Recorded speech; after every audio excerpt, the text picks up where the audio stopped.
साथियों नमस्कार। मैं सुभाष चंद्र अपने YouTube चैनल मेरी बात तेरी बात पर आपका हार्दिक स्वागत करता हूं। आज जो केजरीवाल को दिल्ली हाई कोर्ट से कहते हैं एक झटका लगा है, उसके बारे में ही कुछ मुझे चर्चा करनी है। देखिए, हर किसी व्यक्ति का इंटरप्रिटेशन अपना अलग होता है। जो मेरा दिमाग कहता है, मेरा इंटरप्रिटेशन थोड़ा सा अलग है। मेरा मानना यह है कि आज की सुनवाई का हाई कोर्ट को करने का कोई औचित्य नहीं था। ये गैर जरूरी, गैर मुनासिब सुनवाई थी, जो हाई कोर्ट को सुबह 10 बजे ही रिजेक्ट कर देनी चाहिए थी। कल जो हियरिंग हुई थी उसमें केजरीवाल ने जो 9 के 9 समन्स ईडी के चैलेंज किए थे, उनके ऊपर हियरिंग हुई थी। और दो बातें मुख्य जो हाई कोर्ट ने फैसले किए थे वो ये थे, जो उसकी मांग थी। एक तो था कि हम आपको गिरफ्तारी से प्रोटेक्शन नहीं देंगे, और दूसरा ईडी की किसी कार्रवाई के ऊपर हम रोक नहीं लगाएंगे। यानी ये मामला प्रोटेक्शन ना देने का कल डिसाइड हो गया था। और ईडी को और दिल्ली हाई कोर्ट ने केजरीवाल से यहाँ तक पूछा था कि भाई आप समन्स पे हाजिर क्यों नहीं होते हैं। उसने कहा जी हम तो हर समन के हमने 9 के 9 समन्स के हमने जवाब दे दिए थे। कहते जवाब तो दे दिए थे। आप देखिए, हाई कोर्ट भी बड़ा सही, उस वक्त बड़े सही बात कर रहा था। उन्होंने पूछा आप जवाब देने से क्या होता है, आप हाजिर क्यों नहीं हुए। आज की हियरिंग क्या सर, पहले मैं ये बताना चाहता हूँ कि आज जब कल एक इशू के ऊपर फैसला आपने दे दिया, तो आज उसी इशू के ऊपर वो उसकी पिटीशन को आप सुनवाई के लिए कैसे तैयार हो गए। भाई प्रोटेक्शन के लिए आपने मना कर दिया था कल, आज फिर प्रोटेक्शन के लिए वो आपके पास अर्जी लेके फिर पहुंच गया। What was the necessity to hear that petition today? There was no necessity. आपको उसका 11 बजे का टाइम था ईडी में हाजिर होने का आज का, और उसने ये एक टूल इस्तेमाल किया कि मैं आज भी हाजिर ना हूँ वहाँ पर। और इन वन वे आपकी हियरिंग ने उसको सपोर्ट कर दिया। एटलीस्ट आप प्रोटेक्शन देने के लिए तो मना कर दिया आपने शाम को, लेकिन एक दिन की प्रोटेक्शन तो मिल गई उसको। वैसे ईडी कह रहा है कि हमारी अभी कोई ऐसी इंटेंशन नहीं है कि हम उसको गिरफ्तार कर लेंगे। हम तो उससे इंटरोगेशन चाहते हैं, जो सवाल है हमारे उसका जवाब चाहते हैं, उसके बाद देखा जाएगा। ईडी कहीं ये नहीं कह रहा, वो कहते हैं ईडी कह रहा है गिरफ्तारी की बात तो ये कर रहे हैं। हमने तो कहीं पे की नहीं हमने तो। अब सवाल ये आता है कि आपको सुबह 10 बजे ही, जब इसने पिटीशन फाइल कर दी, तो आपको सुबह 10 बजे ही कोर्ट पहुंच के आपको दफा कर देना चाहिए था। Get lost, this issue has been decided yesterday, we will not इसकी हियरिंग दोबारा नहीं करेंगे हम। लेकिन आपने सुनवाई कर ली उसकी, और फिर आज आप जो चीज़ कल वो कह रहा था कि मैंने सबके जवाब दे दिए सारे समन्स के, आप उससे आज सवाल वही कर रहे हैं कि क्या आपने समन्स के जवाब दिए। ये क्या बात हुई भाई, आप क्यों सवाल कर रहे हो उससे आज। और फिर आपने ईडी से कल जब प्रोटेक्शन के लिए मना किया और ईडी की कार्रवाई रोकने से मना किया, तब तो आपने ईडी से नहीं पूछा कि आपके पास केजरीवाल के खिलाफ सबूत क्या है।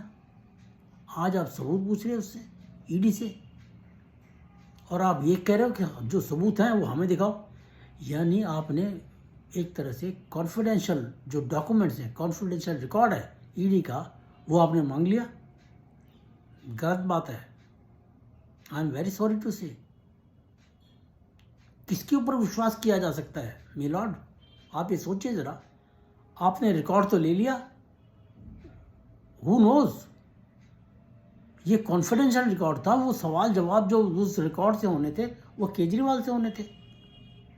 किसी को क्या विश्वास आपसे इंफॉर्मेशन बाहर चली जाए।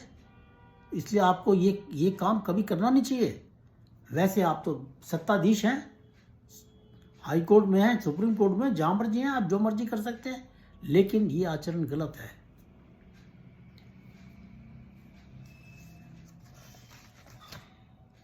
आज की प्रोडक्शन देने से उसको क्या लाभ हुआ? उसको लाभ ये होगा कि वो कल फिर सुप्रीम कोर्ट भाग लेगा और टाइम गेन कर लेगा। इसलिए आपको आज उसकी प्रोटेक्शन को डिनाई करते हुए आपको आज ही डायरेक्शन देनी चाहिए थी, क्योंकि आज उसकी ईडी में पेशी थी। सुबह नहीं गया, ठीक है, शाम को 5 बजे जाओ। आपको डायरेक्शन देनी चाहिए थी, या आपको ये डायरेक्शन देनी चाहिए थी कि सुबह कल 10 बजे आप ईडी के ऑफिस में मिलना चाहिए आपको ईडी को, लेकिन आपने ऐसी कोई डायरेक्शन नहीं दी। तो ये मेरा इंटरप्रिटेशन है। आज की हियरिंग इसकी बिल्कुल गैर ज़रूरी थी, कोई ज़रूरत नहीं थी उसकी, और इसको टाइम मिल गया।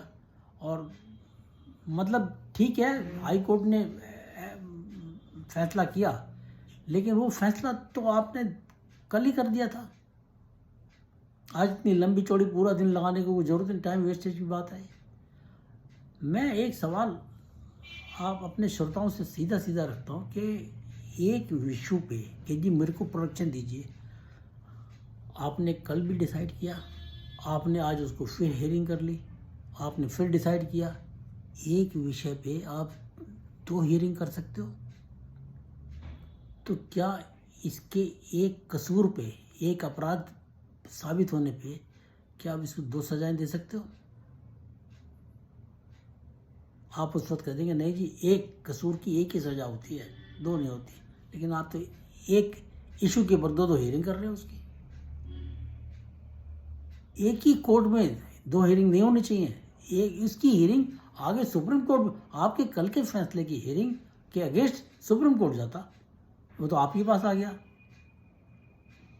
ये तो मतलब देखिए, ठीक है, मैं फिर कहता हूँ आपने अच्छा किया कि उसको प्रोटेक्शन नहीं दी, लेकिन ये तो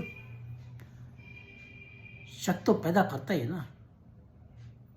आप ये सोचिए, मेरा कहना यह है कि एक दिन के अंदर रात में ऐसा क्या हो गया कि उसको दोबारा वो उसी इशू को लेके आपके पास आ गया और आप सुनने के लिए तैयार हो गए।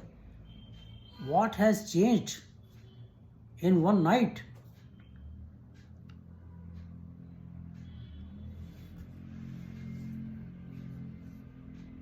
तो ये जो आचरण था ओवरऑल, ये वैसे तो ठीक है, लेकिन ये होना नहीं चाहिए था। बस आज मैं केवल इतना ही कहना चाहता था कि ये अच्छी बात है, लेकिन अब ये तो महाराज ऐसे हैं, इनका कोई भरोसा नहीं। ये तो जैसे मिसगाइडेड मिसाइल है, ये जो मर्जी कर सकता है केजरीवाल, इसका कोई भरोसा नहीं क्या करेगा ये। लेकिन हो सकता है कि ये कल सुप्रीम कोर्ट के तरफ चला जाए और वहाँ भी तो बड़े लोग हैं, क्या कह सकते हैं जी, क्या फैसला करते हैं। तो मेरा आज के इस विषय पे केवल इतनी चर्चा करनी थी। आपसे अनुरोध है, मेरा चैनल आप सब्सक्राइब करें, कंटेंट्स को लाइक करें और शेयर करें। भारत माता की जय। नमस्कार, जय हिंद।